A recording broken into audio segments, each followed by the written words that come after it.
Dread it, run from it, destiny arrives all the same.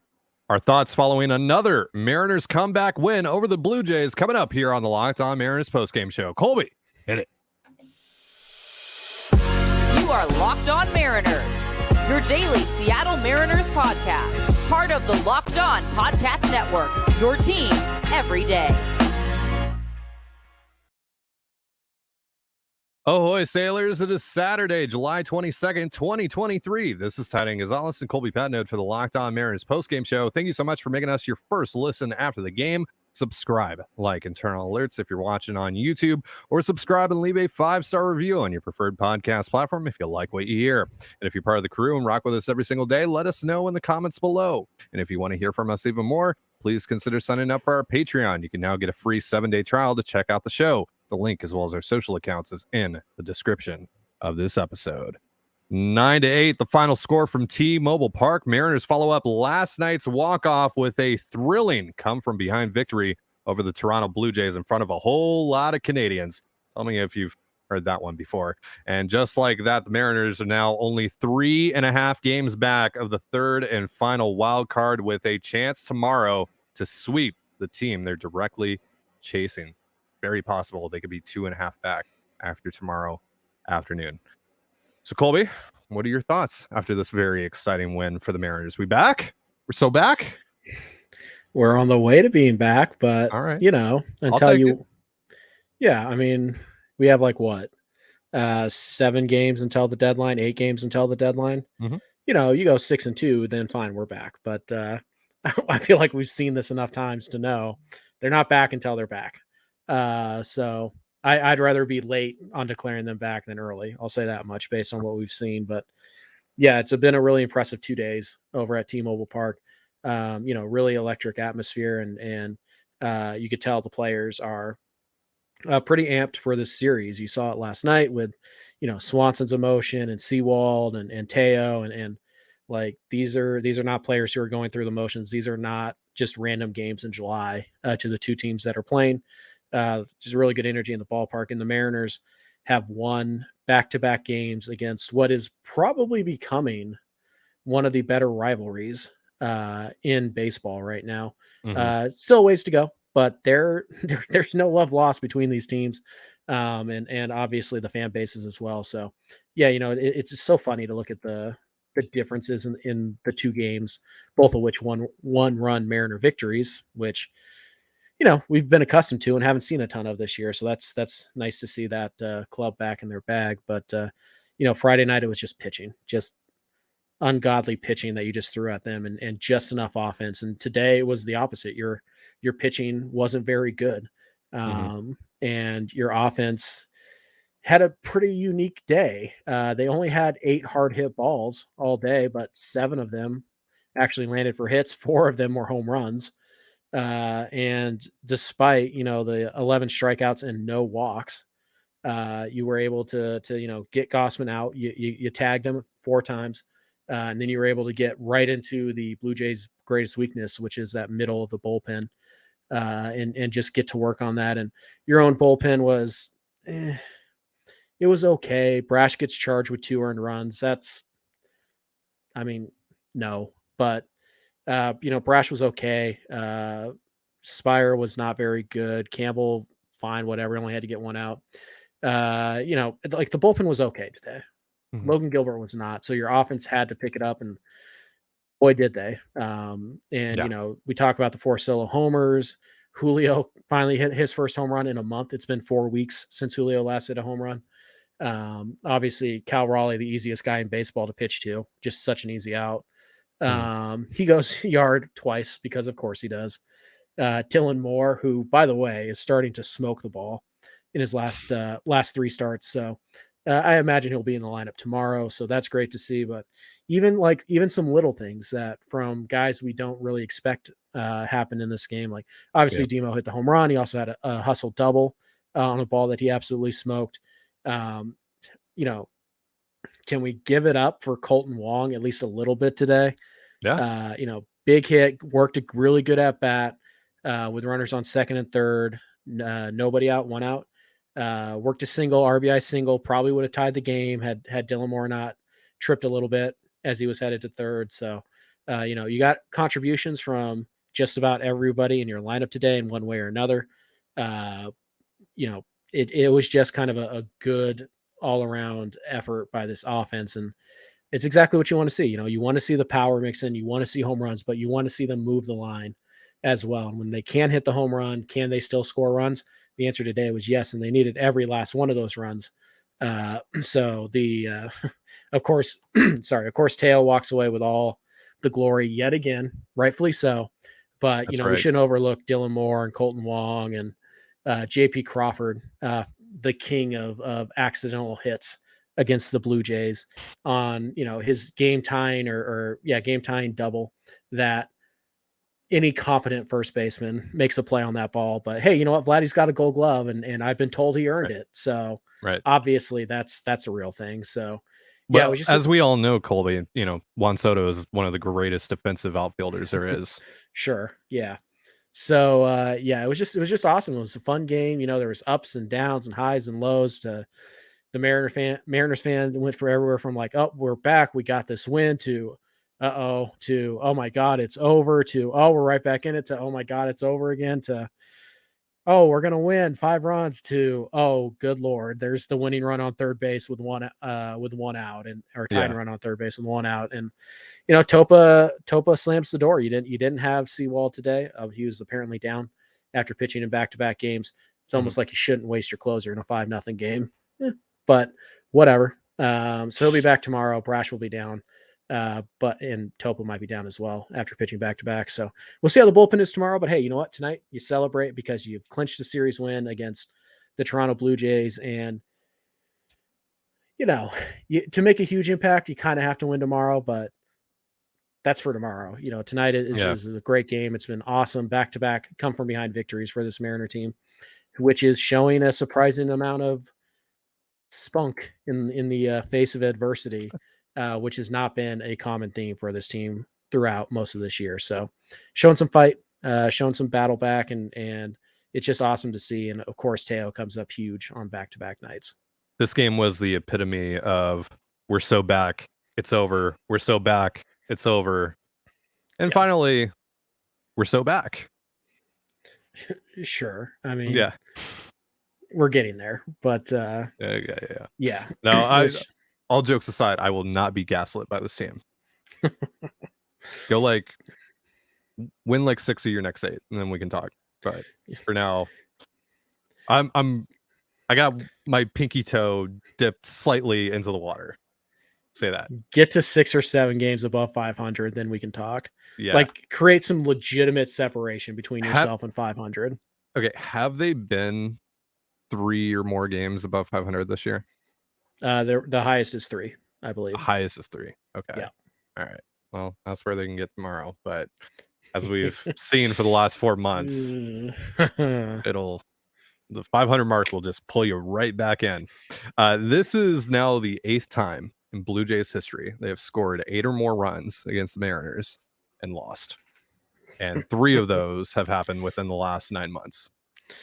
Shame.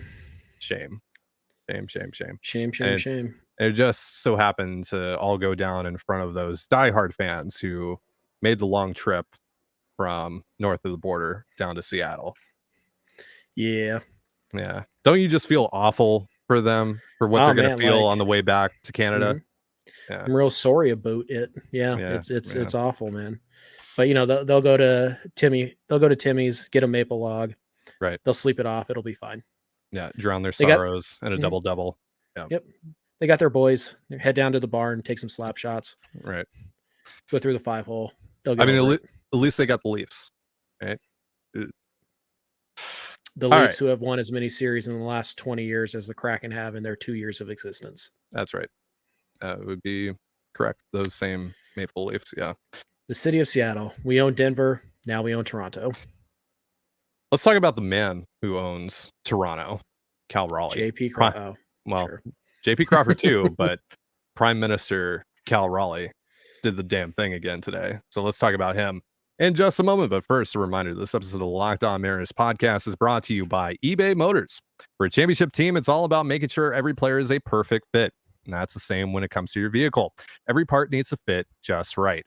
So the next time you need parts and accessories, head on over to eBay Motors. With eBay Guaranteed Fit, you can be sure every part you need fits right the first time around. Just add your ride to My Garage and look for the green check to know the part will fit or your money back. Because just like in sports, confidence is the name of the game when you shop on eBay Motors. And with over 122 million parts to choose from, you'll be back in the game in no time. After all, it's easy to bring home a win when the right parts are guaranteed. Get the right parts, the right fit, and the right prices on ebaymotors.com. ebaymotors.com. Let's ride. eBay Guaranteed Fit, only available to U.S. customers, eligible items only, exclusions apply. And you're listening to the Locked On Mariners postgame show. Thank you again for making us your first listen after the Mariners' 9-8 victory over the Toronto Blue Jays this afternoon at T-Mobile Park. You can catch Game 3 of this series as the Mariners go for the sweep of the Blue Jays on the Mariners' hometown broadcast with SiriusXM via the SXM app tomorrow. So before we talk about Prime Minister Cal Raleigh, we got to remind you, we got a giveaway going on. And now is, I mean, maybe we'll do another post game tomorrow, so maybe I'll give you another reminder. But for now, this is your final reminder that to enter our giveaway. All you have to do is subscribe and leave a comment down below which of the games that we are offering tickets to you want to go to. We are giving away 3 separate sets of 2 terrace level tickets to the Mariners Red Sox series at the end of this month, July 31st through August 2nd. Pretty decent chance you might get to see some new Mariners that are required at the trade deadline as well. So nice little incentive on that front too. So again, all you have to do to enter, subscribe and leave a comment down below. You want to go to the Monday game, Tuesday game, or Wednesday game, and we'll pick 3 separate winners. Please refer to the terms and conditions in the description of this video. So back in April, after the Mariners had their first of 2 come from behind victories this season against the Toronto Blue Jays, John Schneider, manager of the Toronto Blue Jays, had some interesting comments about Cal Raleigh. He said, he's pretty easy to pitch to. You just have to execute. He completely disregarded Raleigh's success so far against the Blue Jays. 4 home runs in his last 4 games played against them up to that point. Make it now 6 home runs in his last 6 games played against the Toronto Blue Jays. Cal Raleigh with 2 bombs this afternoon right in front of John Schneider. Colby, your thoughts? Just waiting for him to flip off that dugout one time. Like, I mean, isn't that what he's doing with the home runs though? More or less, but I mean, still get a little spicier with it. But Sure. yeah, it's so John Schneider is not good at, well, anything. He's a terrible manager. He's terrible with the media. Like he sucks. Like, let's just be clear about it. He's really bad. Toronto Blue Jays fans, as much as I don't like you, which is not very much, you guys are fine, but you deserve better than John Schneider because he sucks. He's awful. He's terrible at his job. And the funny thing is like, he's not 100% wrong. Every batter is easy to get out if you execute, because getting guys out is a lot easier than guys getting hits. But you haven't been able to do it. So what are you doing talking smack? Like, he owns your franchise. Like, the least you can do is put some respect to the name. And you keep on talking about like, well, we just have to execute. And it's like, how many times can this guy get you before you just realize it's not an execution problem? Maybe it's the plan that sucks. Maybe that's the problem, John, if he keeps on getting you. So do your pitchers suck or do you suck? Which one is it? I think we know the answer. So it's funny because you almost expect it at this point. Like, oh, Raleigh's in the lineup against the Blue Jays. I wonder how many home runs he'll hit tonight. like you just expect it at this point. And honestly, if you're a Mariners fan, it is a hugely welcome sight because you need Cal Raleigh to start hitting more home runs. And so hopefully this gets him going. But yeah, I mean, John Schneider continuing to be totally incompetent, which is weird to say because we have the good John Schneider here in Seattle, who's actually good at his job and earned his job and is actually, rightly praised for the job he does. But yeah, your manager sucks, Blue Jays fans. I mean, it's not just the swap. It's just not the swapping over Carlos Santana to the right side anymore. He's a legitimate idiot. John Schneider is not good at his job. He sucks. He sucks. He doesn't know He how to does. handle the media. He doesn't know how to handle that clubhouse. He doesn't know how to handle his pitching staff. Guy's a moron. He's an absolute moron. So it makes me feel better about Scott's service when I watch John Schneider try to manage a game. It really does. It's an absolute joke that Don Mattingly is his bench coach. I'm not even a huge Mattingly guy, but yeah, he should absolutely be the guy instead of Schneider. Yeah, that's ridiculous. And it's an absolute joke that they made him the full-time manager after that disaster class in the wild card round last year. So because he took like the second most talented roster in the American League. And they fired Charlie Montoyo for him last year. And as far as I'm aware, Montoyo wasn't the problem. They just were underperforming. He was the scapegoat. And by all accounts, Montoyo's great clubhouse guy. Like, it seems like they made a massive mistake making that swap there. Sorry. The Mariners have benefited from that and then some. So that's pretty cool. Wait, did they fire Montoyo after the sweep last year? That's right. The Mariners bullied the Blue Jays into hiring John Schneider, the gift that keeps on giving. That's incredible. Wow. It really is. Yeah. By the way, fun note, Ty. You know how the Blue Jays, like social media is like our home away from home. This is our house, all that nonsense. Their home away from home has not treated them well since 2019. And keep in mind, there's been one bad Mariners team in 2019. The Blue Jays have won 2 of their last 12 at T-Mobile Park. Yeah, they've lost 6 in a row. And I don't know. Hoping that continues. Hope that number grows to 7 in a row. Yeah, but even if the it Mariners, doesn't, as they get win-win. Yeah, totally. Yeah, this totally puts a smile on my face as someone that lives in Toronto, that hears all the noise from Toronto fans. This is nice. This is cathartic. And even if this doesn't really lead to anything for the Mariners, I'm enjoying this for sure. So tomorrow the Mariners are going to go for the sweep against Alek Manoah and this Blue Jays team. They're going to try to get 2.5 back of the third and final wild card in the American League. We're going to talk about that in just a moment. But first, this is the Locked On Mariners podcast. Thank you again for making us your first listen. After the Mariners' 9-8 victory over the Toronto Blue Jays, you can catch Game 3 of this series on the Mariners' hometown broadcast with SiriusXM via the SXM app tomorrow. So that game, again, we've talked about Alek Manoah. It's been a terrible season for him altogether. He's going to be making his 3rd start since being recalled from the Complex League, where he was working on some things, and that's, of course, produced some mixed results. Really nice start against the Tigers in his first start. Terrible start against the Padres in his last start. So we don't really know what we're going to get here from him, but it's a pretty decent chance on paper that the Mariners can actually pull this thing off. So what are your thoughts just heading into that game? Yeah, we'll see how Brian Wu looks. We'll see if it was more of a rust or fatigue after his last start in Minnesota, which I had to sit through. So we'll see which one it is. And it's kind of a tough spot you're in because Logan didn't give you length like you needed today. So your bullpen's still in kind of rough shape right now, and you don't have an off day until Thursday. So you kind of need Brian Wu to go deep in this game, but also you kind of can't let Brian Wu go that deep in this game. So, the Mariners did have to use 4 or 5 guys today out of the 5 guys out of the bullpen today as well. You have to assume Topa's down after having pitched back-to-back days. You have to assume that Matt Brash is down after throwing 30-some-odd pitches today. So, yeah, the Mariners' bullpen is kind of in a tight spot tomorrow. So you kind of need length out of Wu, but you kind of know you're not going to get it. So we'll see how they go that route. That's why I would love to see the Mariners jump on Manoah early, as you would with any pitcher. But I think it's especially important so that Wu can go out there and be super aggressive with the fastball.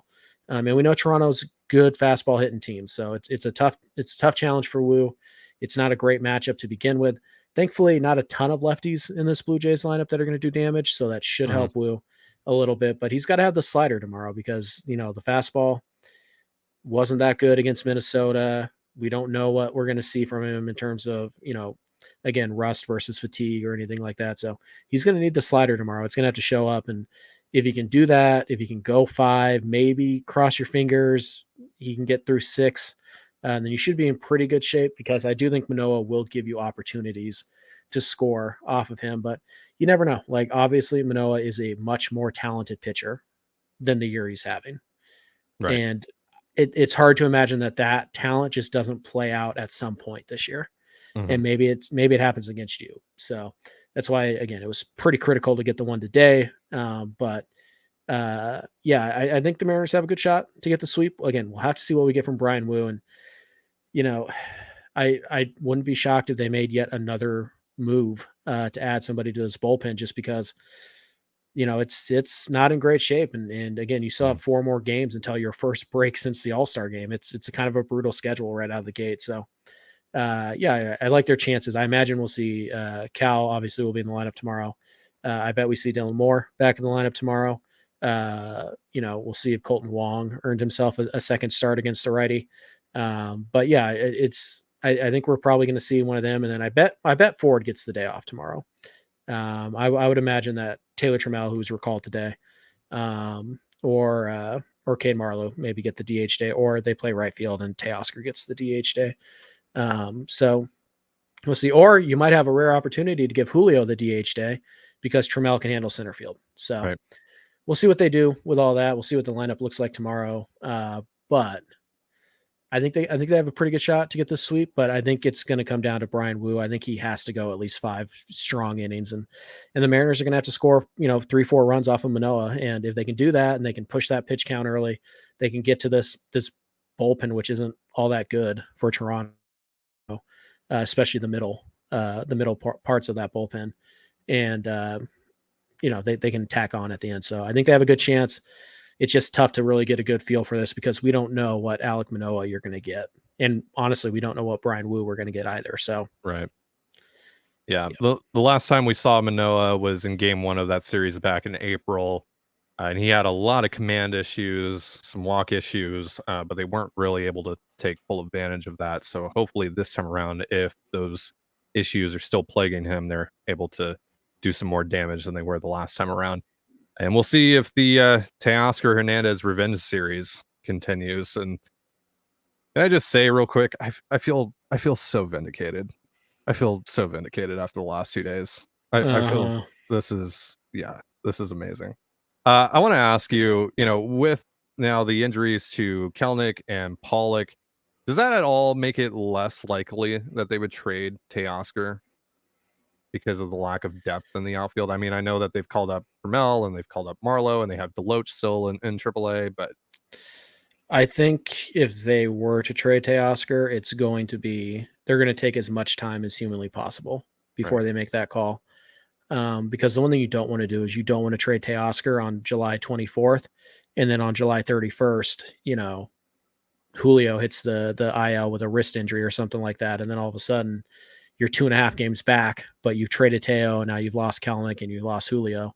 You kind of need that middle of the order bat. And honestly, it's pretty unlikely that you can acquire a hitter who's better than Teoscar, even this version of Teoscar, which is pretty inconsistent. So I don't think they're going to trade him because I don't think that the return package on Teo by himself is going to be worth more than Seattle just keeping him, seeing if they can, get hot at the right time, jump into the playoffs, and then maybe this winter you slap the QO on him and take your chances in free agency. But also, we talked about this the other day, the comments about, Teoscar being, Nelson Cruz like in that clubhouse and what that means for leadership and stuff like that. And it doesn't sound like a player that the Mariners want to move. I mean, the Mariners don't want to trade really anybody off of their roster. That's not, they're not, I can't wait to get Paul Sewald out of here. That's not what's happening here, but no, you have to be open to it. You certainly do. But I think that if they trade Teoscar, it's going to be on August 1st or July 31st, or it's going to be very late in the game. And it's probably going to be because that they, lost 4 or 5 or something like that at the end. I'm guessing they're having those conversations right now. They're getting things lined up. So they do have to pull that trigger. They can, but I don't think they're going to pull it. I think he's probably going to finish out the year here. And then I would say it's a true 50-50 shot if he comes back or not. I would say it's 50-50, which honestly is up from where it was a month ago. So I think it's trending in the right direction. And last night, I mean, every walk-off win is going to produce a very excited response from the club, right? But they seemed a little like extra stoked for Teo and what he was able to do last night against his former team. It seems like this clubhouse, to me, does really enjoy having Teo be around. So with that and with the comments from Scott, etc. So again, you need good players at the major league level. So if you think that maybe there's a off chance you can work out an extension before he hits the open market, not likely. I'm sure he's going to want to test the market first, but or just get to free agency, slap the QO on him, have those kind of exclusive talks with him, preliminary talks with him before he hits the market.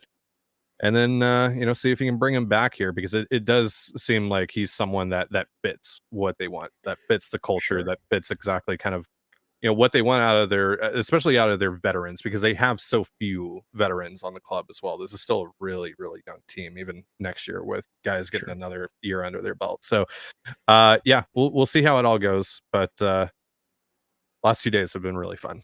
Watching Teo, watching this team play right now. Minus the defense in the 7th. Minus the defense, but he made up for it. He made up for it. And that's all that matters. No, he did. did. He made up. I'm just saying it would have been 6. You would have been up 8-6, and you wouldn't have needed the 9th run. But whatever. He gave up 1 run, got back 2. So to me, that balances out. That balances out. Yeah. I mean, yeah, I think we'll have a good idea of what the Mariners like plan of attack is with Teo based on what they do at the deadline, because I think if they go out and they add, like Canna, like we've talked about, I think that's insurance, right? In case Teo leaves, we have at least this average, outfielder who can hit a little bit to replace him. I think if they go out and they get, a rental, I don't know which outfielder, maybe Grichuk or something like that, then I think maybe it says, hey, we think Teo can be a part of this thing long term, or it could mean none of those things, because nobody knows what's happening right now. Nobody. They're going to retool the outfield in the offseason. Who knows? Who knows? Right? I mean, yeah, but obviously you're a better lineup with Teoscar in it than without. So slap the QO on him. Best case scenario, you get a deal done that everybody likes and makes a lot of sense for your timeline. Worst case scenario, he leaves and you probably get a draft pick after the 2nd round, which is probably going to be worth more than you can get for him straight up in a trade right now. So we got some, I won't say necessarily promising news, but some hopeful news regarding Jared Kelenic this morning from Jerry DePoto. 4 to 6 week timeline for his return. So early September is essentially the window that Jerry has set, but that's at the earliest. And again, you're kind of pushing against the clock there a little bit. So if there is a setback, if he does need something, an extended rehab stint, you might not get a lot of games out of Jared for the rest of the season. So we'll see. You have to treat Jared as a bonus. Yeah. So you can't count on getting anything out of Jared the rest of the way. You can't. Oh, we'll just ride Trammell for August and then wait for Kelenic. You can't do that. So with that said, I'd be pretty stunned now with the injury to Pollock on top of Kelenic if they didn't walk away from the trade deadline with another outfielder, at least one other outfielder, maybe 2, especially if they trade Teo. Yeah, they got to get at least one and probably a DH type as well. But they're going to have to acquire an outfielder. Yeah. So see how that all goes, and obviously whatever happens over the next few days is going to potentially heavily determine what their plan is heading into the deadline. Again, they're in this weird position where everything up to this point has been pretty disappointing, but also, again, they're one good run away from all of that kind of disappearing. Again, the American League will not kill the Seattle Mariners, and the Mariners won't do it themselves. So the Seattle Mariners won't kill the Seattle Mariners. Yeah, so we're kind of stuck in this limbo.